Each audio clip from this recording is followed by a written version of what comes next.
برای اوکراینی ها سفر در کنارهای زاپاروژه امن نیست. چند پیش در محله کوشاهم یک راننده مسافربر از حمله پهپاد روسی کشته شد.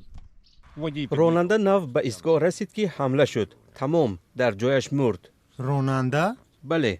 مسافران چی؟ مسافر نداشت. در خط جبهه جنوب زاپاروژه ماهای اخیر زد و خورد کمتر شده است، ولی به گفته ساکنان انشاءات ملکی هرچی بیشتر مورد حمله های پهپادی قرار می گیرند. پیشتر به ما نمی رسیدند. حمله ها همین 2-3 هفته پیش شروع شد. گاه تا به مرکز شهر یا مکتب می رسید تمام. حالا باشد تا اینجا رسیدند. فناوری های نو در حال رشد هستند. چندین هفته پی هم از خانه بیرون شده نتوانستیم، اما در عموم بد نیست، زندگی دوام دارد. خدمات امنیتی هم فعالتر شده.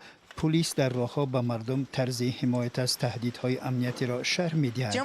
برابر با این کارها برای اولین بار در بیرون از زاپاروژه با نصب شبکه‌های ضد پهپادی آغاز کردند. مقامات محلی میگویند این یک چاره ضروری است، چون به سرنشین‌های روسی هرچی بیشتر در این مکان پیدا می‌شوند. ماموریت شهر راههای حرکتی اتوبوس‌ها را هم محدود کردند. در این حالت برخی ساکنان مجبورند راههای دراز را پیاده طی کنند. من 2.5 کیلومتر راه را طی میکنم. ولی در بالای سرتان پهپادها پرواز دارند. پهپاد در همه جا هست، پس من چی کنم؟ زندگی دوام دارد. من والدانم را به حال خود گذاشته نمیتوانم. مثل همه به کار میروم، نصف راه را پیاده میروم. ترسناک است، همه میترسد. حالا کجا ترسناک نیست؟ ولی من نمیخوام که دهه ما بسته شود. وقتی تهیه این گزارش بانگ خطر به گوش رسید.